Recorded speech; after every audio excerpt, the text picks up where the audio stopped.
She held the book as if it were the last warm thing in a world turning to ice. Its leather cover was cracked like drought-stricken earth, the gilt lettering of a Sutton's Amateur's Guide all but erased by the passage of a dead man's thumb. This book, a small axe with a nick in its blade, and a wool blanket smelling of wood smoke and sorrow, these were the artifacts of a life that had ended yesterday. Bram, her great shepherd dog, pressed his body against her leg, a low growl a constant, thrumming current in his chest. Beside her, propped against the unyielding trunk of a pine, her mother, Ruth, shivered, her breathing a shallow, papery sound that the wind snatched away. They were 3 days' walk from the farm that was no longer hers, cast out with the morning frost. The word still hung in the air, colder than any autumn wind. "You'll not bring shame on this house any longer," her brother-in-law, Frank, had spoken them without looking at her, his face a mask of pinched grief and righteousness. He had stood on the porch of the house her husband had built, a house that now belonged to him, and pointed toward the dark line of the forest. He called her a thief for a sack of seed grain she had intended to pay for when the winter trapping was done. But Frank did not see a desperate woman trying to keep her sick mother from starving, he saw only a stain on his brother's memory. Anna did not argue. The accusation had frozen the words in her throat. Shame was a heavy cloak, and he had thrown it over her? So she had packed what she could carry, helped her mother rise, and walked away from the only home she had ever known, the dog pacing silently at her heels. She was 22 years old. The forest was a vast, indifferent cathedral of dying light. Every gust of wind sounded like a judgment, shaking the last stubborn leaves from the aspen trees and sending them spiraling down like tarnished coins. She had followed the creek, just as her Tom had taught her. He had loved these woods, had moved through them with a quiet reverence that she now tried to recall, to inhabit. "The land gives, Anna," he used to say, his voice low and steady as the flow of the water itself. "You just have to know how to ask." But Tom was gone, taken by a fever that had burned through him in a week, leaving behind only the echo of his kindness and a farm mortgage to its last fence post. Now, asking the land felt like praying to a God who had long since turned his face away. The cold was a physical thing, a presence that seeped through her worn coat and settled deep in her bones.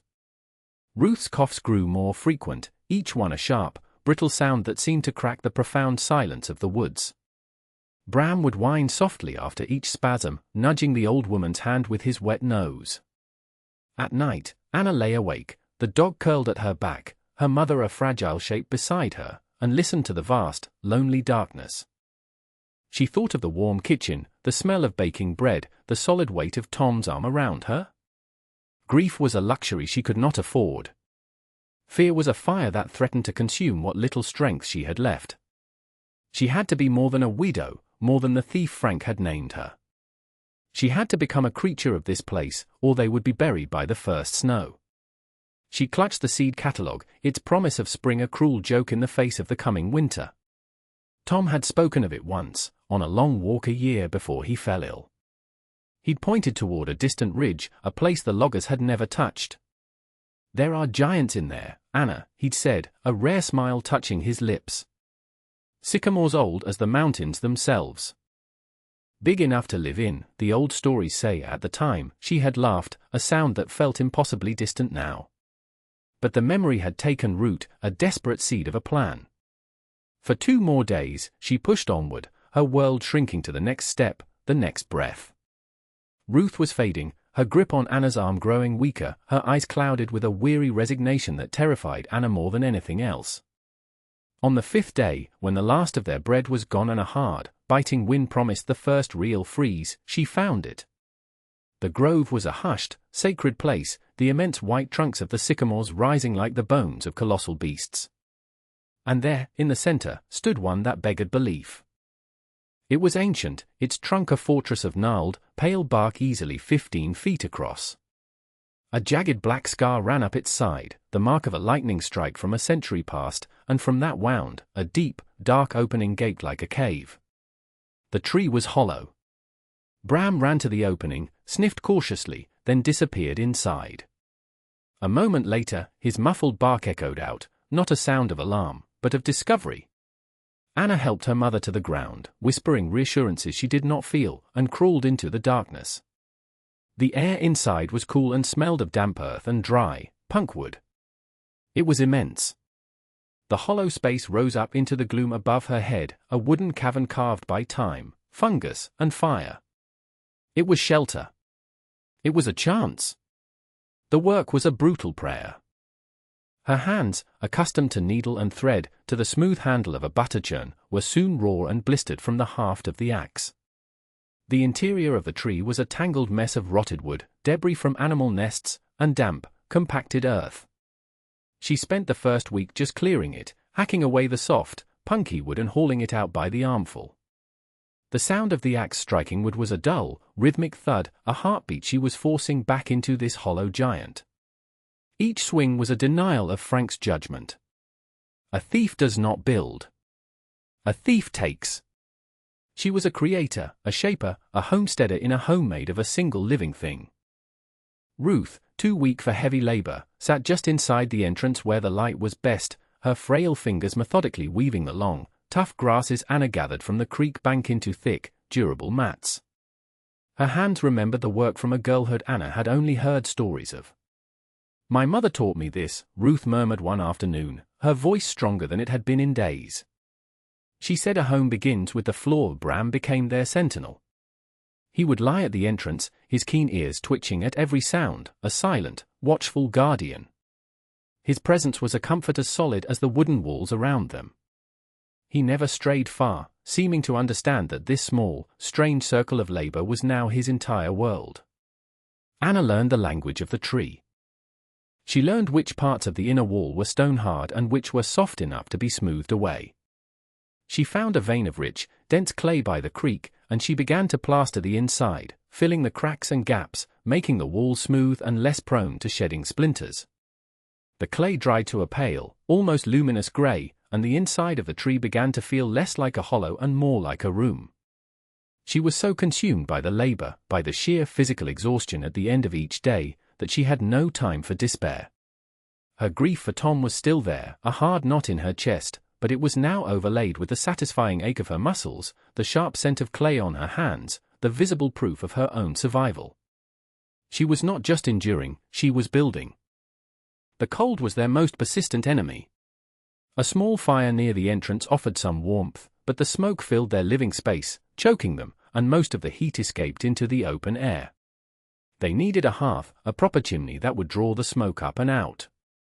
Tom had shown her how settlers built their simple stone fireplaces, how the flue must be shaped just so. She began hauling stones from the creek bed, her back screaming in protest, stacking them against the thickest part of the tree's inner wall. She used the same clay she had used on the walls as mortar, packing it into the gaps, her fingers numb from the cold mud. It was slow, agonizing work. She needed a flat, heavy stone for the lintel, and a way to control the fire, to keep sparks from igniting their wooden home. It was while digging deeper into the clay pit, searching for stones of the right shape and size, that her shovel struck something that was not rock. It made a dull, hollow sound. A sound of wood. Curiosity overriding her fatigue, she dug around the object, her heart beginning to beat a little faster. It was a box, about 2 feet long, its wood softened and blackened by years in the damp earth. The lid had all but rotted away. With trembling hands, she cleared the dirt and lifted the remains of the lid. Inside, nestled in what looked like oilcloth, was not treasure, not gold or silver, but something far more valuable. There was a set of small, well-made carving tools, a hand-forged trowel, a small, sharp hatchet, and, wrapped carefully in its own cloth, a heavy, cast-iron stove door, complete with a latch and a small air vent. It was perfect. Deeper in the box, beneath the tools, lay a single, flat packet, tightly sealed in oiled hide and tied with a leather thong. It felt heavy, solid. This was no random cache. This was a deliberate act, a message left in the earth. She looked around at the silent woods, a sudden, powerful feeling washing over her that they were not entirely alone. The iron door changed everything. It was the missing piece, the heart of the home she was willing into existence. With the new, sharper hatchet, she could carefully cut a square opening in the tree's thick wall, high above the fireplace she had built. The small stove door fit perfectly into her stone construction, allowing her to control the draft and contain the embers. The first time she lit a fire in the new hearth, the smoke wavered for a moment and then, as if by a miracle, it streamed upwards and vanished through the new chimney hole. A steady, radiating warmth began to fill the hollow space, a deep and penetrating heat that chased the dampness from the walls and the chill from their bones. That night, for the first time since they had been cast out, they slept in true warmth and safety. Ruth's breathing seemed to deepen, the rasp in her chest easing in the dry air. Bram sighed and stretched out on the new grass mats, his body fully relaxed. After her mother was asleep, Anna sat by the fire's glow and finally untied the leather thong on the oilskin packet. Inside was a small, heavy pouch of coins, more than $20 silver, a small fortune. And beneath it, a letter, the paper yellowed but preserved by the oilskin, the ink faded but still legible. The script was elegant, feminine. It began without salutation.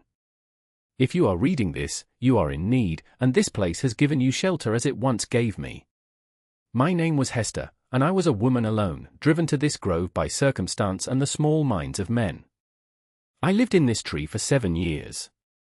These tools were my husband's, a stonemason. The money is what I saved. I leave them for the next woman who finds herself with her back to the world and nothing but her own 2 hands to rely on. Do not be afraid of the solitude. Here, you are not an outcast. You are the keeper of your own life. Use these gifts. Build. Thrive. You are not alone. Across time Anna traced the faded signature, and tears she had not allowed herself to shed for Tom, for her home, for herself, finally fell. They were tears not of sorrow, but of a profound and startling gratitude. She was part of a lineage, a secret history of resilient women, her small life connected to another she would never know. Winter arrived in earnest, blanketing the forest in a deep, silencing snow. But inside the tree, they were secure. Anna, guided by the knowledge in Tom's seed catalogue and her own ingenuity, had laid in stores. She had gathered sacks of acorns and learned to leach the bitterness from them, grinding them into a coarse flour. She set snares, and the rabbit pelts she cured were soft and thick. The creek, which ran swift and deep even in the cold, provided fish. The trapper arrived in the dead of winter, his presence announced by the sudden, sharp barking of Bram. He was a tall, lean man named Sam, his face weathered into a permanent squint. He had seen the thin, steady plume of smoke from her chimney and had come to investigate, his curiosity overriding his caution. He stood at the entrance, his eyes taking in the scene, the neatly stacked firewood, the clean-swept entrance, the solid stone hearth glowing within. He saw Anna, her face smudged with soot but her eyes clear and direct. He saw the old woman dozing by the fire. He looked at the well-made chimney, the smooth clay walls. He nodded slowly, a gesture of profound respect from a man who understood the wilderness and the labor it demanded. "You've made a right proper camp," he said, his voice a low rumble. It was the highest praise he could offer. He asked no questions about where she came from or why she was there. It was not his way.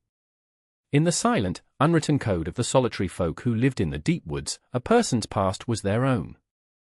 All that mattered was competence, and he saw it here in abundance. Anna traded him 3 perfect rabbit pelts for a block of salt and a small sack of wheat flour. It was a fair trade, sealed with a nod. He became a regular visitor, a quiet link to the world beyond their grove, his visits marking the passage of the frozen months. As the snows began to melt and the first green shoots pushed through the forest floor, Anna's world began to expand. Sam the trapper spoke of her to others, not in gossip, but in statements of fact. "There's a woman in the old sycamore grove," he would say to the prospector he met on the trail, or the traveling midwife making her rounds. "Keeps a good camp." The words were an endorsement, a passport into the scattered, self-reliant community of the mountains. They came not in a group, but one by one, drawn by need or curiosity. The midwife, a woman named Sarah with knowing eyes and gentle hands, came to check on Ruth. She brought a tincture of willow bark for the old woman's aches and pronounced her stronger than she had been in years. In return, Anna gave her a finely woven grass basket, tight and sturdy. A prospector, his pack heavy with tools, stopped to sharpen his axe on the grindstone Tom had insisted Anna bring, and left her with a handful of precious coffee beans. They did not pry or offer pity. They saw her not as Frank's disgraced sister-in-law, not as a thief branded by town talk, but as the woman of the sycamore. Her identity was no longer something that had been forced upon her, it was something she had built, with clay and stone and relentless effort. Bram, once a guardian against the world, became a greeter, his tail giving a tentative wag for the familiar scent of Sam or Sarah. Ruth would sit on a smoothed log outside the tree's entrance, basking in the weak spring sun, telling stories of her girlhood to anyone who would listen. For the first time, Anna felt a sense of belonging that had nothing to do with family or name, and everything to do with mutual respect and shared competence. This was a community forged not by proximity, but by a common understanding of what it took to survive. One day in late spring, Sam brought news. He sat by her fire, sipping the hot, bitter coffee she offered him, and spoke of the town. The winter had been hard on everyone. The grain stores were low.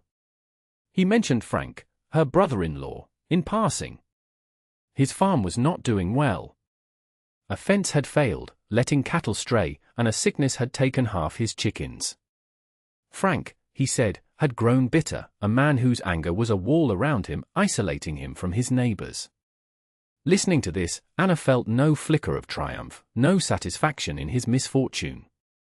Instead, a deep, quiet sadness bloomed in her chest.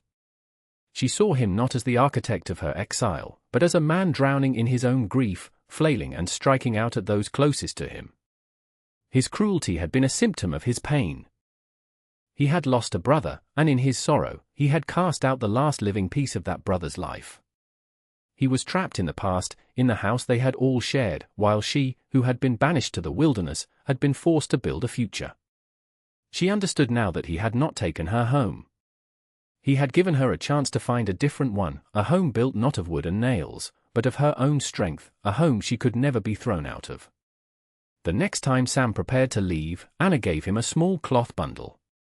Inside were the dried leaves of the comfrey plant and the flowers of the yarrow she had gathered, herbs good for healing wounds and breaking fevers. For anyone who might need them, she said, meeting his gaze. She did not say Frank's name. Sam simply nodded, understanding the unspoken message, the act of grace offered without expectation of thanks or recognition. He took the herbs and walked away, a silent courier between two worlds that would never touch again. She sits by the fire, the hollow tree a warm, breathing presence around her. The air smells of wood smoke, drying herbs, and the rich, dark earth. In her hands, she holds the old seed catalogue. The pages are worn thin, but she no longer looks at them with a desperate ache of loss. The neat columns of beans and corn, the delicate drawings of squash blossoms and tomato vines, are not ghosts of a life she can never reclaim. They are a promise. They are the map for the garden she has already begun to clear in a sun-drenched patch by the creek. The silver coins from Hester's cache are nearly gone, spent on a few sturdy tools, a cast-iron pot, and the seeds that Sam brought her on his last trip. She has everything she needs. Her mother is asleep, her breathing slow and steady. Bram lies at her feet, his head on his paws, his tail thumping softly against the woven floor mats. Outside, the vast forest is alive with the sounds of spring. She looks at the book's cracked leather cover, the title almost invisible now. Sutton's Amateur's Guide. It is a guide not just for planting, she realizes, but for beginning again. The name no longer feels like an insult. She is an amateur, a beginner, in this new life, and she has proven herself a worthy student. The world had tried to discard her, to label her and cast her out into the wilderness to be forgotten. But the wild places have their own laws, their own economies of value. What is discarded by one world can become the cornerstone of another. And sometimes, the only way to find out who you are is to be stripped of everything everyone else says you are. You must be sent into the exile of the deep woods, or the quiet wilderness of your own heart. Only there, in the silence, can you learn to build, to make a home inside the hollows, and to finally understand that being cast out was never a punishment. It was a liberation.